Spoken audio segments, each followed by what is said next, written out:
میرے آقا مدینے والے مصطفیٰ صلی اللہ تعالی علیہ وسلم کا فرمان عالی شان ہے، اذا اراد احدکم ان یسأل فلیبدأ بالبدحہ والثناء علی اللہ بما هو اہلہ۔ جب تم میں سے کوئی دعا کرنے کا ارادہ کرے تو اسے چاہیے کہ اللہ پاک کی شان کے لائق اس کی تعریف کرے۔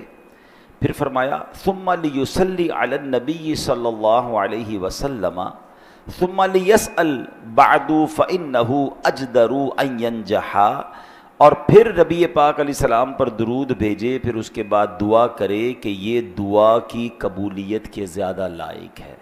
یعنی جب بھی دعا کرے اللہ کی حمد بیان کریں اور پھر نبی پاک پر درود بھیجیں، پھر دعا کریں، تو یہ دعا کی قبولیت کی گویا کنجی بن جاتی ہے۔ آپ نے دیکھا ہوگا عموماً امام صاحبان یا علماء دعا کرتے ہیں الحمدللہ رب العالمین والصلاة والسلام علی خاتم النبیین، پھر اس کے بعد اپنی دعا شروع کرے تو حمد بھی ہو جائے، درود پاک بھی ہو جائے۔ تو یہ سبحان اللہ، اور بھی روایتوں میں مضمون ملتا ہے کہ اول آخر اگر دعا سے پہلے اور آخر میں درود پاک شامل کر لیا جائے تو دعا مقبول ہو جاتی ہے، کہ درود ہر حال میں قبول ہوتا ہے۔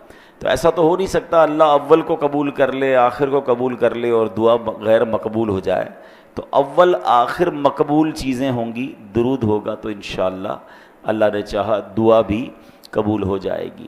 اور ہر جمعے کو جب میری حاضری ہوتی ہے کوشش کرتا ہوں کہ یہ حدیث بھی بیان کروں کہ سرکار دو عالم علیہ الصلوۃ والسلام کا فرمان، نبی پاک فرماتے ہیں کہ جو کوئی شخص، حدیث پاک کا مضمون ہے، مجھ پر جمعہ کے دن 200 بار درود پاک پڑھ لے اس کے 200 برس کے گناہ معاف کر دیے جاتے ہیں۔ تو جمعے کا دن ویری اسپیشل ڈے، بہت خاص دن ہے، درود پڑھنے کا دن ہے، عبادت کرنے کا دن ہے، اللہ کو راضی کرنے کا دن ہے، نیکیاں کرنے کا دن ہے، 70 گنا ثواب ملتا ہے۔ مفتی احمد یار خان نعیمی فرماتے ہیں کہ اس دن کا شرف اور بزرگی اتنی زیادہ ہے کہ جمعے کو کوئی ایک نیکی کرے اسے 70 ملٹیپلائی بائی 70 گنا ثواب ملتا ہے۔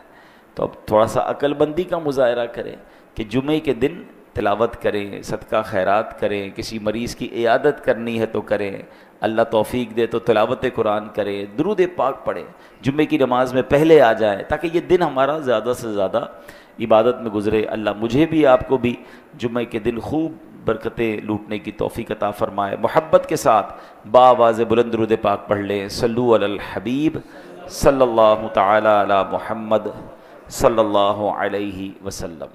آج ایک بار پھر جمعے کے بیان کا جو ہمارا ایک تسلسل ہوتا ہے کہ ہم قرآن پاک کی کچھ آیتوں کا، ایک آیت یا کچھ آیتوں کی تلاوت کرتے ہیں، ترجمہ سنتے ہیں اور پھر اس کے بارے میں جانتے ہیں۔ آج جو آیت ہے وہ بڑی کمال کی آیت ہے پارہ نمبر 1 ہے، سورہ بقرہ ہے اور آیت نمبر ہے 89۔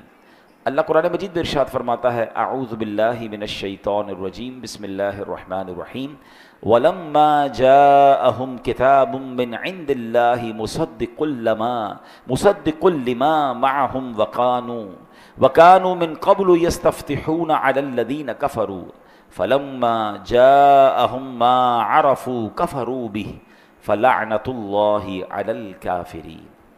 ترجمہ آسان ترجمہ قرآن کنز العرفان۔ اور جب ان کے پاس اللہ کی وہ کتاب آئی جو ان کے پاس موجود کتاب کی تصدیق کرنے والی ہے، اور اس سے پہلے یہ اسی نبی کے وسیلے سے کافروں کے خلاف فتح مانگتے تھے، تو جب ان کے پاس وہ جانا پہچانا نبی تشریف لے آیا تو اس کے منکر ہو گئے۔ تو اللہ کی لعنت ہو انکار کرنے والوں پر۔ بہت کمال کی آیت ہے، اس میں بہت کچھ انشاءاللہ ہم سیکھیں گے۔ اب اس میں نبی پاک علیہ الصلوۃ والسلام کی شان بڑے نرالے انداز میں، بڑے یونیک انداز میں بیان کی گئی ہے۔ اب ذرا اس آیت کریمہ کو ڈیٹیل میں سمجھتے ہیں۔ اللہ قرآن میں ارشاد فرماتا ہے وَلَمَّا جَاءَهُمْ كِتَابٌ مِّنْ عِنْدِ اللَّهِ مُصَدِّقٌ لِمَا مَعَهُمْ، فرمایا اور جب ان کے پاس اللہ کی وہ کتاب آئی جو ان کے پاس موجود کتاب کی تصدیق کرنے والی ہے، یعنی قرآن کریم ایک ایسی شاندار با کمال کتاب ہے، اتنی بلند رتبہ کتاب ہے کہ اس نے آ کر تورات اور انجیل کی تصدیق کر دی۔ چونکہ قرآن کریم بنی اسرائیل اور آسمانی کتابوں کی شان بڑھانے والی کتاب ہے، ان کے سچا ہونے کی گواہ ہے. لہٰذا ان لوگوں کو تو یہ چاہیے تھا کہ جیسے ہی قرآن نازل ہوا فوراً ایمان لے آتے، قرآن پر ایمان لے آتے، اللہ کے آخری نبی پر ایمان لے آتے، کلمہ پڑھ کر مسلمان ہو جاتے.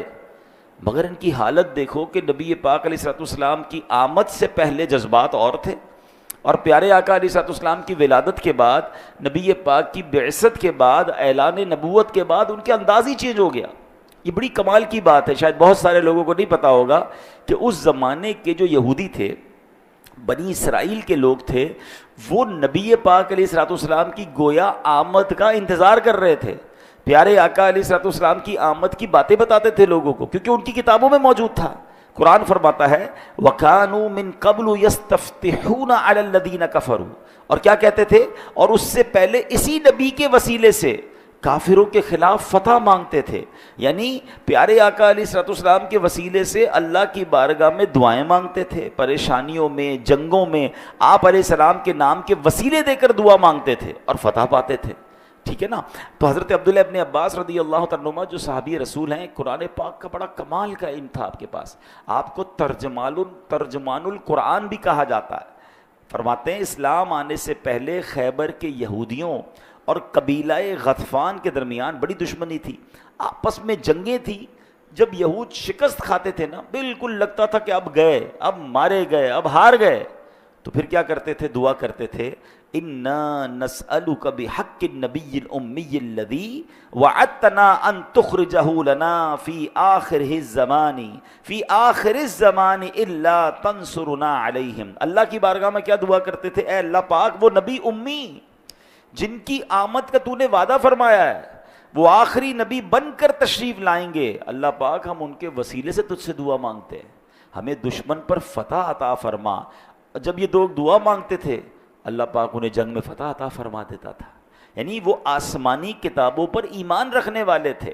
یعنی اس زمانے کے جو غیر مسلم تھے، جو آسمانی کتابوں کو نہیں مانتے تھے، ان سے جنگ ہوتی تھی، تو ان غیر مسلموں کے مقابلے میں یہ آسمانی کتابوں کے ماننے والے اللہ کی بارگاہ میں نبی پاک کی آمد سے پہلے، یعنی سبحان اللہ، یہاں ایک اور بات سمجھنی ہے، نبی پاک تشریف نہیں لائے مگر ان کا چرچا ہو رہا ہے، ان کا ذکر ہو رہا ہے، ان کے وسیلے سے دعائیں مانگی جا رہی ہیں. شاعر لکھتے ہیں نا، ایک میں ہی نہیں ان پر قربان زمانہ ہے، جو رب دو عالم کا محبوب یگانہ ہے. اور اللہ ان کے وسیلے سے مانگی جانے والی دعاؤں کو قبول بھی فرماتا اور جنگوں میں انہیں فتح بھی مل جاتی تھی. اچھا، اب یہاں ایک اور بات، سبحان اللہ، نبی پاک علیہ الصلوۃ والسلام پر اب جب یہ جو انصار صحابہ تھے نا، جب نبی پاک مکے سے مدینے گئے تو انصاری صحابہ فوراً ایمان لے آئے. مدینے میں اسلام بہت تیزی سے پھیلا.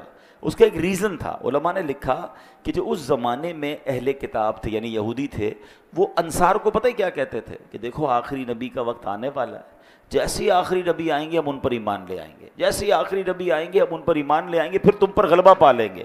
انصار کو یہ معلوم تھا کہ آخری نبی آنے والے ہیں، لیکن کہتے ہیں نا کسی کی نسبت، کسی کی قسمت کمال کی ہوتی ہے. جب نبی پاک علیہ الصلوۃ والسلام مدینے پہنچے، ہونا تو یہ چاہیے تھا کہ اس زمانے کے جو یہودی تھے، جو اہل کتاب تھے، وہ بھی ایمان لے آتے، مگر وہ ایمان نہ لائے. انصار نے دھڑا دھڑ ایمان قبول کرنا شروع کر دیا. وہ صحابی کے مرتبے پر پہنچ گئے، انہوں نے نبی پاک کی اور پورے قافلے والوں کی مدد کی. پورا مدینہ سبحان اللہ آباد ہو گیا. کیوں؟ کہ وہ اہل کتاب سے سنتے رہتے تھے کہ آخری نبی آنے والے ہیں. مگر اس زمانے کے یہودیوں نے کیا کیا؟ فَلَمَّا جَاءَهُم مَّا عَرَفُوا كَفَرُوا بِهِ، تو جب ان کے پاس وہ جانا پہچانا نبی تشریف لے آیا تو اس کے منکر ہو گئے. اللہ اکبر. دیکھیں یہ بھی بڑی اہم بات ہے. اللہ پاک کی خفیہ تدبیر کیا ہے کسی کے بارے میں. بعض اوقات لگتا ایسا ہے کہ یہ بندے تو استقبال کرنے کے لیے تیار بیٹھے ہیں، مگر نصیب میں ایمان نہیں تھا، ایمان نہ لائے. بنی اسرائیل کو چاہیے تو یہ تھا کہ اللہ کے حبیب علیہ الصلوۃ والسلام کے قدموں پر نثار ہو جاتے، دو جہاں کی بھلائیاں پا لیتے. مگر افسوس، وہ جانے پہچانے نبی صلی اللہ علیہ وسلم کی تشریف آوری پر برکتیں لوٹنے کی بجائے ان کا انکار کیا، ان پر بدبختی غالب آئی اور کفر کے گہرے گڑھے میں جا گرے. قرآن کیا کہتا ہے؟ فَلَعْنَةُ اللَّهِ عَلَى الْكَافِرِينَ، تو اللہ کی لعنت ہو انکار کرنے والوں پر. اللہ اکبر. اب سبحان اللہ، یہاں یہ دیکھنا ہے کہ انصار لوگوں کی، انصار صحابہ کی قسمت کیسی جاگی کہ بتایا انہیں بنی اسرائیل نے کہ آخری نبی آنے والے ہیں۔ جیسے ہی پیارے آقا کی تشریف آوری ہوئی وہ ایمان لا کر صحابی بن گئے، اور ان بدبختوں نے انکار کر کے کفر کے گہرے گڑھے میں جا پڑے۔ یہ تو ہو گیا آیت کا ایک ترجمہ اور بیک گراؤنڈ، لیکن اب مجھے اور آپ کو لیسن کیا ملا؟ دو بڑے اہم لیسن ہیں اس آیت سے، دو بڑے اہم سبق ہمیں ملیں گے۔ پہلی بات کہ ایک قاعدہ ذہن میں رکھ لیں کہ پچھلی امتوں کا ہر وہ کام جس کو اللہ کریم نے قرآن میں ذکر کیا اس کو برا نہیں کہا، تو وہ ہمارے لیے جائز ہے، اور وہ کام اگر اچھا ہے تو وہ کام بھی اچھا ہے۔ مثال کے طور پہ اس مقام پر اللہ نے کیا فرمایا؟ وَكَانُوا مِن قَبْلُ يَسْتَفْتِحُونَ عَلَى الَّذِينَ كَفَرُوا، اور اس سے پہلے یہ اسی نبی کے وسیلے سے کافروں کے خلاف فتح مانگتے تھے۔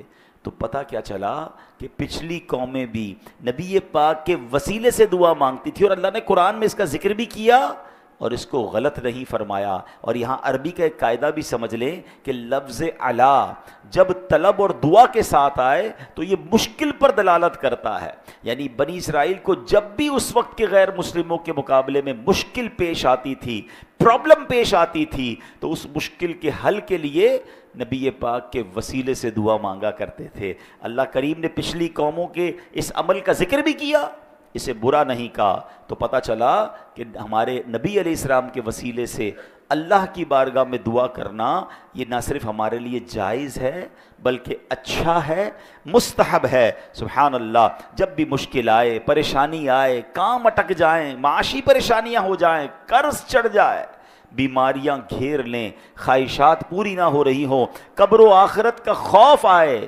جہنم کے ذکر سن کر دل پھٹنے لگے، ہمیں چاہیے کہ نبی پاک علیہ الصلوۃ والسلام کے وسیلے سے دعا کریں۔ ان کا وسیلہ اللہ کی بارگاہ میں بڑا مقبول ہے۔ سبحان اللہ، سیدی اعلیٰ حضرت امام عشق و محبت کیا خوبصورت انداز میں اللہ کی بارگاہ میں وسیلہ پیش کرتے ہیں نا کہ یا الہی ہر جگہ تیری عطا کا ساتھ ہو، جب پڑے مشکل شہ مشکل کشا کا ساتھ ہو، یا الہی بھول جاؤں نزع کی تکلیف کو، شادی دیدار حسن مصطفیٰ کا ساتھ ہو، یا الہی جب بہیں آنکھیں حساب جرم میں، ان تبسم ریز ہونٹوں کی دعا کا ساتھ ہو، یا الہی رنگ لائیں جب میری بے باکیاں، ان کی نیچی نیچی نظروں کی حیا کا ساتھ ہو۔ اچھا، ہو سکتا ہے ابھی بھی کسی کے ذہن میں ہو کہ جناب یہ نبی پاک کے وسیلے سے دعا مانگنا ٹھیک ہے، پچھلی قومیں تو کرتی تھیں، کیا صحابہ کا بھی یہ عمل رہا؟ کیا ایمان لانے کے بعد مسلمانوں نے بھی یہ کام کیا؟ چلے ذرا اس کو بھی ڈیٹیل میں سمجھ لیں تاکہ یہ کنسپٹ ہمیشہ کے لیے کلیئر ہو جائے۔ سبحان اللہ، سب سے پہلے میں آپ کو لیے چلتا ہوں حضرت آدم علیہ نبینا علیہ الصلوۃ والسلام کی بارگاہ میں۔ حضرت آدم علیہ السلام نے عرش کے پائے پر ہر جگہ اللہ پاک کے نام کے ساتھ محمد لکھا ہوا دیکھا، ٹھیک ہے؟ اچھا، اللہ پاک علیہ الصلوۃ والسلام کی بارگاہ میں عرض کی یا اللہ یہ کون ہے؟ جہاں تیرا نام دیکھتا ہوں وہاں یہ لفظ محمد بھی دیکھتا ہوں صلی اللہ تعالی علیہ وسلم۔ تو فرمایا ھذا ولدک الذی لولاہ ما خلقتک، اے آدم یہ آپ کی اولاد میں سے ہیں، اگر محمد نہ ہوتے تو میں آپ کو بھی پیدا نہ کرتا۔ ہیں جب حضرت آدم علیہ السلام جنت سے باہر تشریف لائے تو عرض کی یا رب بحرمت ھذا الولد ارحم ھذا الوالد، اے اللہ اس عزت دار بیٹے کے صدقے اس والد پر بھی رحم فرما دے۔ حضرت آدم اپنی اولاد میں آنے والے آخری نبی علیہ السلام کا وسیلہ اللہ کی بارگاہ میں پیش کر رہے ہیں۔ اللہ نے ارشاد فرمایا یا آدم لو تشفعت الینا بمحمد فی اہل السماوات والارض لشفعناک، اے آدم اگر آپ محمد صلی اللہ تعالی علیہ وسلم کے وسیلے سے تمام آسمانوں اور تمام زمین والوں کے لیے دعا کرتے تو ہم سب کے حق میں آپ کی دعا قبول فرما لیتے ہیں۔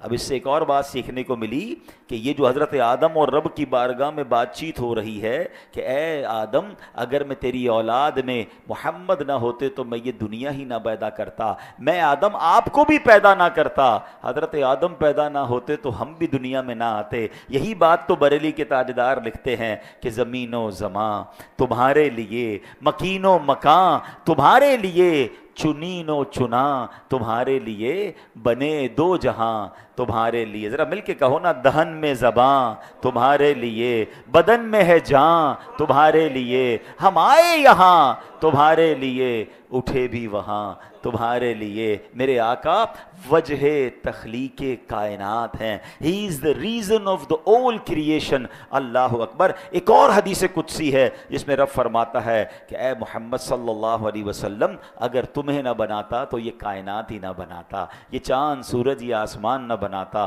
اللہ نے یہ سارے جہان جو ہے وہ سرکار دو عالم علیہ الصلوۃ والسلام کی وجہ سے سبحان اللہ بنایا. اب آگے چلتے ہیں. صحابی رسول حضرت جابر بن عبداللہ, میں صحابہ پہلے حضرت آدم کا عقیدہ اور ان کا انداز بتایا, اب حضرت جابر بن عبداللہ رضی اللہ تعالیٰ عنہ کے بارے میں سنیں.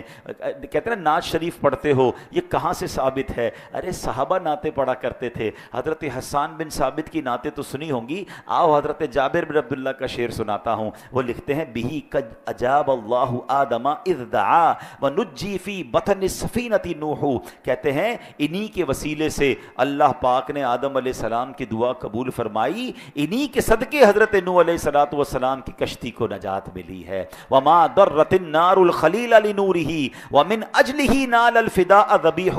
ارے انہی کے نور کی برکت سے ابراہیم علیہ السلام پر آگ ٹھنڈی ہو گئی, انہی کے صدقے حضرت اسماعیل علیہ السلام کے لیے جنت سے فدیہ بھیجا گیا ہے. یعنی سبحان اللہ, جس کو جو ملا ہے وہ سرکار علیہ الصلوۃ والسلام کا صدقہ ہے. اللہ اپنے حبیب سے اتنا پیار کرتا ہے, اللہ کریم کی خاص رحمت ہے کیونکہ نبی پاک رحمت للعالمین ہیں. اب ذرا اور آگے چلتے ہیں. سیرت کی کتابوں میں بڑی کمال کی روایت ہے. ایک صاحب تھے, ان کا نام ہے جلہما. کہتے ایک مرتبہ مکے پہنچا.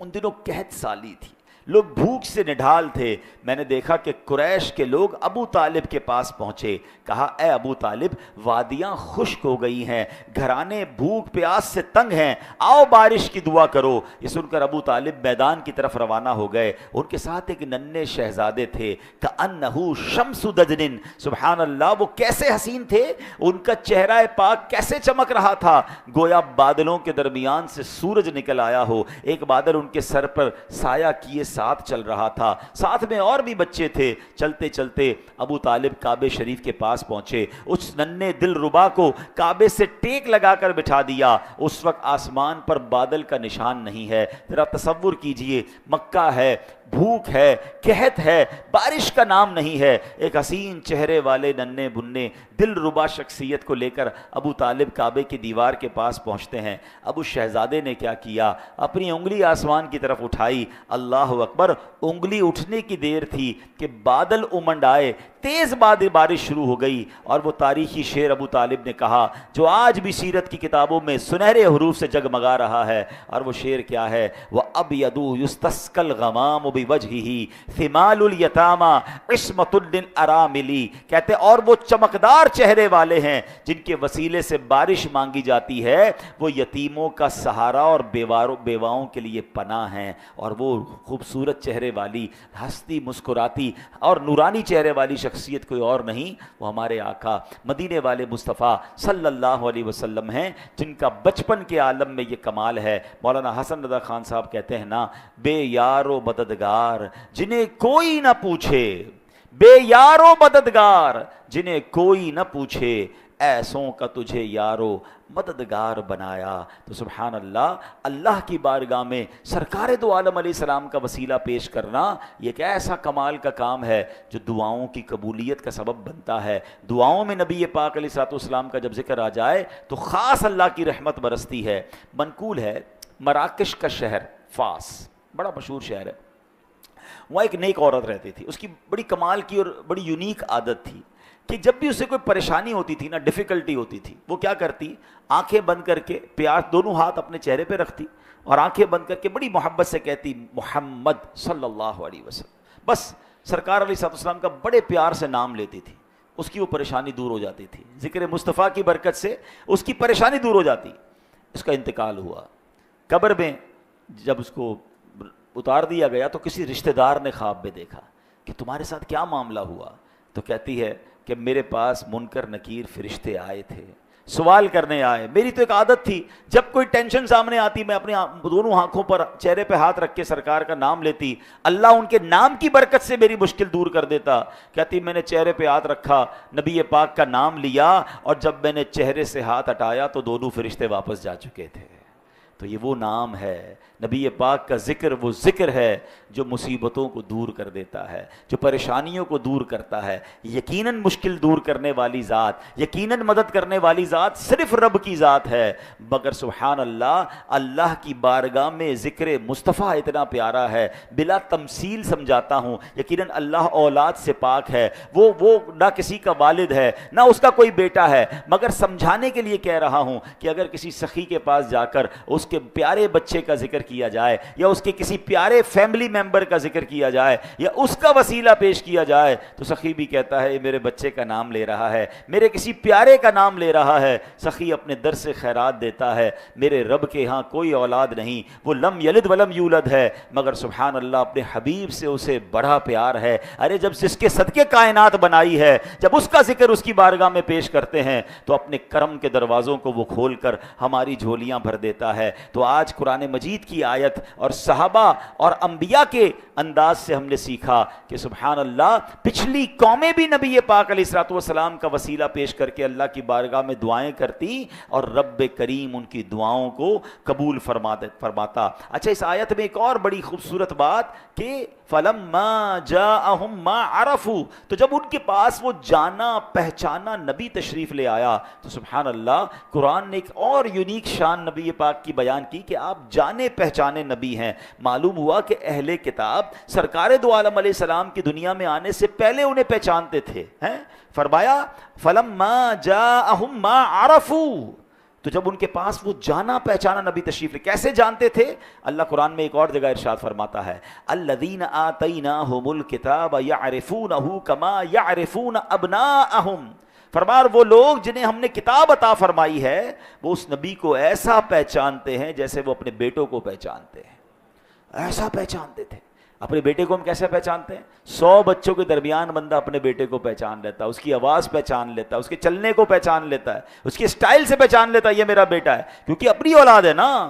سبحان اللہ, قرآن نے مثال کیسی دی کہ جیسے اپنی اولاد کو پہچانتے تھے, نبی پاک کی آمد سے پہلے ہی سرکار دو عالم علیہ السلام کے وہ اوصاف انہیں معلوم تھے, گفتگو کے ہر انداز سے پہچانتے, میرے آقا کی ہر ادا سے وہ پہچانتے تھے کہ اللہ کے آخری نبی سبحان اللہ آنے والے ہیں. اللہ اکبر. نبی پاک علیہ الصلوۃ والسلام کی آمد سے پہلے لوگوں نے نشانیاں بیان کی. ذرا غور سے سنیے گا, یہ کیسا میلاد کا ذکر ہے, یہ کیسی نبی پاک کی آمد کا ذکر ہے, سنیے گا. ملک شام کے اہل کتاب یعنی تورات اور انجیل پر ایمان رکھنے کا دعویٰ کرنے والوں کے پاس حضرت یحییٰ کے خون مبارک سے آلود ایک سفید جبہ تھا. ان کی کتابوں میں لکھا تھا کہ جس رات اس جبے سے خون ٹپکے جان لو کہ وہ رات والد مصطفیٰ حضرت عبداللہ کی ولادت کی رات ہوگی. چنانچہ جس رات حضرت عبداللہ رضی اللہ تعالیٰ عنہ کی برت ہوئی, اس جبے کے ذریعے ملک شام میں یعنی سیریا میں اہل کتاب کو پتہ چل گیا کہ آپ کے والد پیدا ہو گئے ہیں, اور معاذ اللہ وہ حضرت عبداللہ کو قتل کرنے کے ارادے سے حرم میں پاک آئے, مگر اللہ کریم نے ان کے اس شر سے انہیں محفوظ رکھا, وہ نامراد لوٹ گئے. اب جو بھی حرم میں پاک جاتا تھا ملک شام والے ان کے بارے میں پوچھتے تھے کہ حضرت عبداللہ کے بارے میں بتاؤ, اور جناب حضرت عبداللہ کا نور پھر آب و تاب سے چمکنے لگا. تو کہنے کا مقصد یہ ہے کہ ان کی کتابوں میں نہ صرف نبی پاک کی آمد کی نشانی موجود تھی, بلکہ آپ کے والد کب پیدا ہوں گے یہ بھی ڈیٹیل کے ساتھ موجود تھا. آج ذرا غور کیجئے نا, ٹیکنالوجی کا زمانہ ہے, سیٹلائٹ ہے, ہم یہاں بیٹھ کر دنیا کی خبریں منٹوں میں ہمیں پہنچ جاتی ہیں.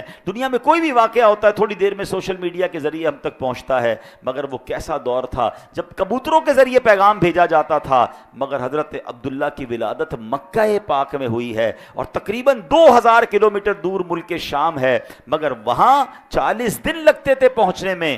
مگر نبی پاک کے والد کی ولادت ہوتی ہے، ان کے پاس نشانیاں تھیں، انہیں پتہ چل جاتا تھا کہ مکے میں حضرت عبداللہ کی ولادت ہوئی ہے۔ آپ غور کریں کتنا ڈیٹیلڈ تذکرہ آسمانی کتابوں میں موجود تھا، کس تفصیل کے ساتھ نبی پاک کا ذکر خیر موجود تھا۔ حضرت مالک بن سنان مدینہ منورہ میں رہتے ہیں، فرماتے جس رات نبی پاک کی ولادت ہوئی اس رات مدینہ پاک کی صورتحال کیا تھی؟ حضرت مالک بن سنان رضی اللہ تعالیٰ عنہ فرماتے ہیں کہ مدینہ کی ایک رات تھی، ہم اسی طرح آپس میں بیٹھے چائے وغیرہ پی رہے ہیں، گپ شپ کر رہے ہیں، قبیلہ بنو عبد الاشہل میں اپنے دوستوں کے پاس گیا، وہاں یوشا نامی ایک یہودی تھا، کیا دیکھتا ہوں کہ لوگوں کو اس نے جمع کیا ہوا ہے، کہہ رہا ہے احمد نبی کی آمد کا وقت قریب ہے، وہ مکے میں تشریف لائیں گے، پھر اس کے بعد یوشا کا نے نبی پاک علیہ السلام کا حلیہ مبارک اور تفصیل کے ساتھ اوصاف بیان کیے۔ حضرت مالک بن سنان کہتے ہیں میں سننے لگا، مجھے باتیں بڑی عجیب لگی، یہاں سے اٹھ کر اپنے قبیلے میں آیا، یہاں دیکھا کہ وہاں بھی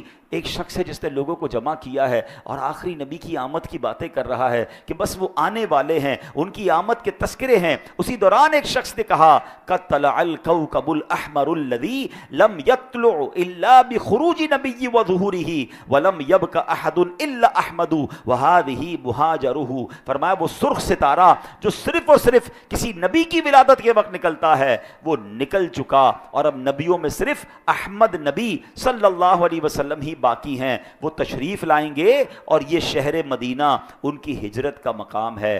اللہ اکبر، ذرا غور تو کیجئے کتنا ڈیٹیل سے ذکر ہو رہا ہے، مدینے کی گلیوں میں ذکر ہو رہا ہے اور ستارے بتا رہے ہیں کہ نبی پاک کی آمد ہونے والی ہے، یعنی ایک ایک نشانی کتابوں میں موجود تھی۔ اور سبحان اللہ، یہاں ان لوگوں کو بھی جواب دیا جا رہا ہے کہ لوگ کہتے ہیں آج 1500 سال ہو گئے آپ ولادت کا جشن مناتے ہیں، آپ عید میلاد النبی مناتے ہیں، کیا جب نبی پاک کی ولادت ہوئی اس وقت بھی کسی نے جشن منایا؟ کیا اس وقت بھی کوئی ذکر ہوا؟ اللہ اکبر، پہلے تو ڈیٹیل یہ ہے کہ اس زمانے میں مسلمان کہاں تھے، اس زمانے میں ایمان والے کتنے تھے؟ ہاں، پچھلی آسمانی کتابوں کو ماننے والے جو لوگ تھے وہ سب ذکر کر رہے ہیں، کوئی بتاتا کہ وہ ستارہ طلوع ہو گیا ہے، کوئی جبے کو دیکھ کر بتا رہا ہے، کوئی کھجوروں کی بستی کو دیکھ کر کہتا ہے کہ نبی نے ہجرت یہاں کرنی ہے۔ تو سبحان اللہ، میرے آقا کی ولادت کی رات مکے مدینے میں ذکر خیر ہو رہا ہے، اور آج بھی الحمدللہ ساری دنیا میں ذکر خیر ہو رہا ہے، اور یہ ذکر خیر ہوتا رہے گا، کیونکہ رہے گا یوں ہی،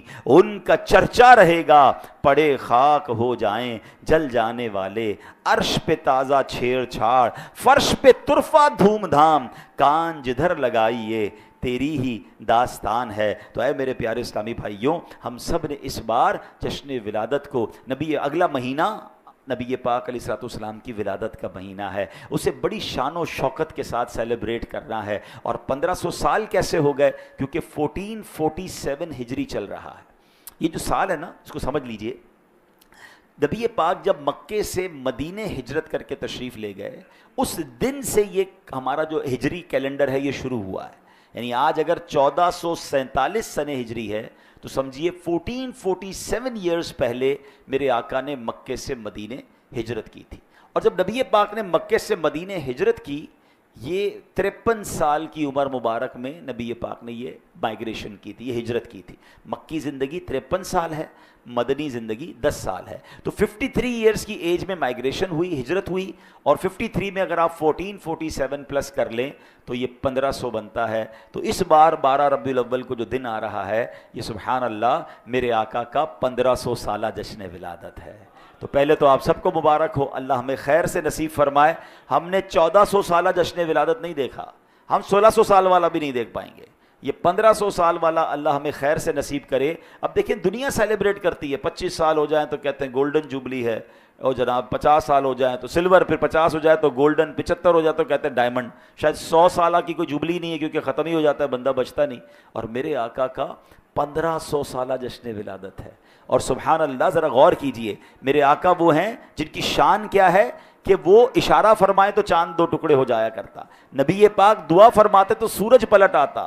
میرے آقا سبحان اللہ، اللہ نے کیسی شانیں عطا فرمائیں۔ معجزات بیان کرنے کا وقت نہیں ہے، مگر میں ایک اور طرف آپ کو لے کے جانا چاہ رہا ہوں۔ یہ تو اس وقت کی شان تھی نا، مگر قرآن کا نبی پاک سے ایک وعدہ ہے، اور قرآن فرماتا ہے وَلَلْآخِرَةُ خَيْرٌ لَكَ مِنَ الْأُولَىٰ، اور بے شک تمہارے لیے ہر پچھلی گھڑی پہلی سے بہتر ہے. یعنی جب سے نبی پاک علیہ الصلوۃ والسلام کو رب کریم نے پیدا فرمایا آپ انتہائی اونچا رتبہ رکھتے تھے. جب سے اللہ پاک نے آپ کو فرمایا تب سے اب تک آپ ہی سب سے افضل، سب سے اعلیٰ، سب کے آقا ہیں. مگر سبحان اللہ ہر گزرنے والا دن آپ کے رتبوں میں اضافہ ہو رہا ہے.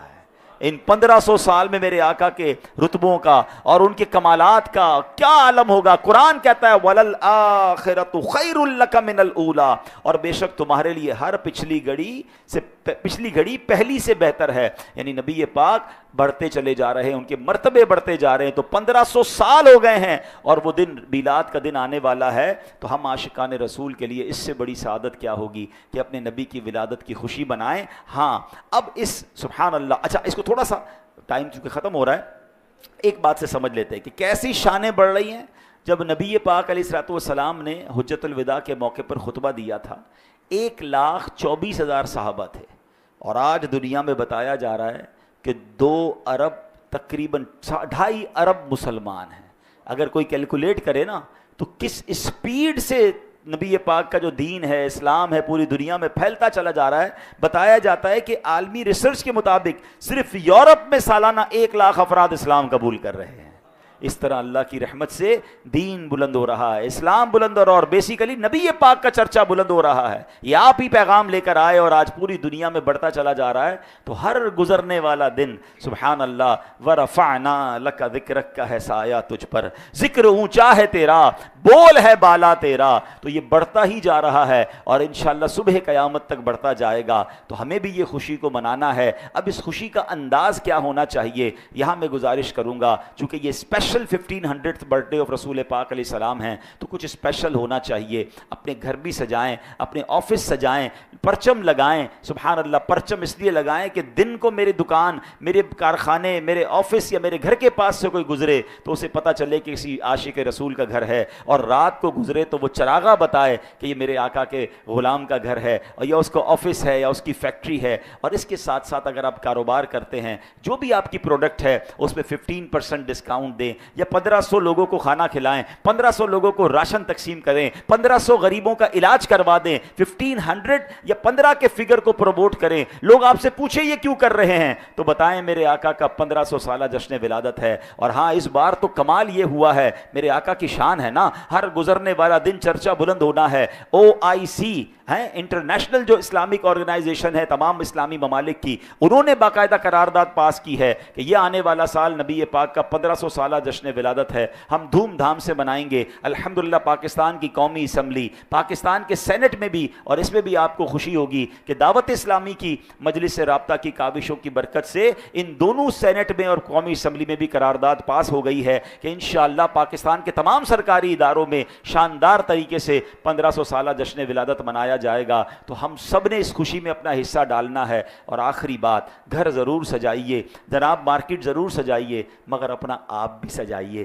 اپنا کردار بھی سجائیے. آج سے نبی پاک کے لیے گفٹ تیار کرتے ہیں، اور وہ گفٹ کیا ہو سکتا ہے؟ میرے آقا کو سب سے زیادہ پسند کیا ہے؟ خود فرماتے ہیں جعلت قرۃ عینی فی الصلاۃ، نماز میں میری آنکھوں کی ٹھنڈک ہے. آج سے 5 وقت نماز پڑھ کے نبی پاک کے لیے میلاد کا گفٹ تیار کریں کہ یا رسول اللہ آپ کا 1500 سالہ جشن ولادت ہے، اب میری کوئی نماز قضا نہیں ہوگی. اس بار سچ بول کر میلاد بنانا ہے، وعدے پورے کر کے میلاد بنانا ہے، مسلمانوں کی ہیلپ کر کے میلاد بنانا ہے، اور یہ سارے تحفے نبی پاک کی بارگاہ میں پیش کرنے ہیں. اللہ کریم ہمیں ان سالوں میں خاص طور پہ ربیع الاول کے دنوں میں خوب نیکیاں کرنے، اور خاص طور پر ہو سکے تو پہلی ربیع الاول سے 12 ربیع الاول تک روزانہ 1500 بار درود پاک پڑھ کے نبی پاک کی بارگاہ میں درود و سلام کا تحفہ بھی پیش کریں. تو انشاءاللہ کیا پیش کریں جانا، کیا چیز ہماری ہے، یہ دل بھی تمہارا ہے، یہ جان بھی تمہاری ہے. ہم اپنی حیثیت کے مطابق تحفہ پیش کریں،